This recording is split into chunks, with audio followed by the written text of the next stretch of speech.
एक दिन नए राजा ने अपने मंत्री को आदेश दिया कि राज्य के बूढ़े लोग बीमार रहते हैं, काम नहीं करते।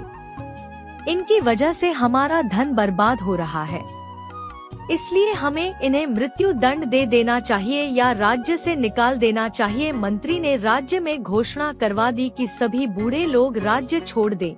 जो यहाँ से नहीं जाएंगे उन्हें मृत्यु दंड दिया जाएगा।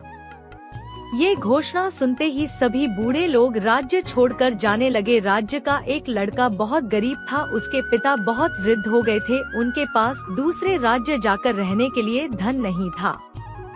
उसने अपने पिता को घर में छिपा लिया।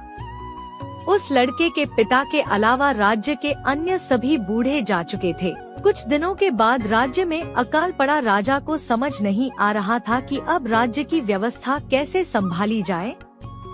प्रजा का अन्न खत्म हो चुका था। उन दिनों भीषण गर्मी भी पड़ रही थी।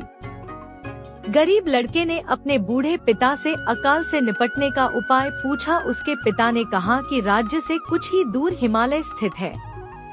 गर्मी से हिमालय की बर्फ पिघलने लगेगी और वह पानी राज्य की ओर बहता हुआ आएगा। पानी यहाँ आए इससे पहले तुम एक काम करो कि राज्य के मार्ग पर दोनों तरफ हल चला दो। उस लड़के ने अपने साथियों को ये उपाय बताया, लेकिन किसी ने उसकी बात नहीं मानी। लड़के ने अकेले ही रास्ते पर दोनों तरफ हल चला दिया। कुछ दिनों बाद हिमालय की बर्फ पिघली और पानी राज्य के रास्ते पर आ गया। इसके बाद धीरे धीरे मार्ग के दोनों ओर अनाज के पौधे उगाए। जब ये बात राजा को मालूम हुई तो उस गरीब लड़के को दरबार में बुलवाया गया। राजा ने लड़के से पूछा कि अनाज उगाने का ये उपाय तुम्हें किसने बताया? लड़के ने कहा कि राजन, ये उपाय मेरे पिता ने बताया था। आपने जब बूढ़ों को मारने का आदेश दिया था तो मैंने उन्हें अपने घर में छिपा लिया था। ये सुनकर राजा ने उस बूढ़े व्यक्ति को भी दरबार में बुलवाया। बूढ़े व्यक्ति ने राजा से कहा कि महाराज, हमारे राज्य से लोग अपने खेतों से अनाज अपने घर ले जाते थे और कुछ लोग दूसरे राज्य अनाज बेचने जाते थे तो अनाज के कुछ दाने रास्ते के दोनों ओर गिर जाते थे। जब मेरे बेटे ने रास्ते की दोनों तरफ हल चलाया और हिमालय का पिघला हुआ पानी वहां पहुंचा तो वो दाने अंकुरित हो गए और अनाज उग गया। ये बात सुनते ही युवा राजा कोडोट अपनी गलती का एहसास हो गया।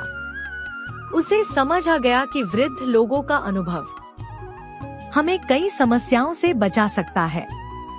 इसीलिए राजा ने राज्य के सभी वृद्ध लोगों को वापस अपने राज्य में बुला लिया। दोस्तों, बुजुर्गों का अनुभव, ज्ञान और समझदारी हमें जीवन के सभी पहलुओं पर मदद करते हैं। उनसे बातचीत करने से हमें अपने परिवार और समाज के मूल्यों को समझने में मदद मिलती है, जिससे हमारे विकास और संघर्षों को समर्थन मिलता है। आशा करती हूँ आपको कहानी पसंद आई होगी।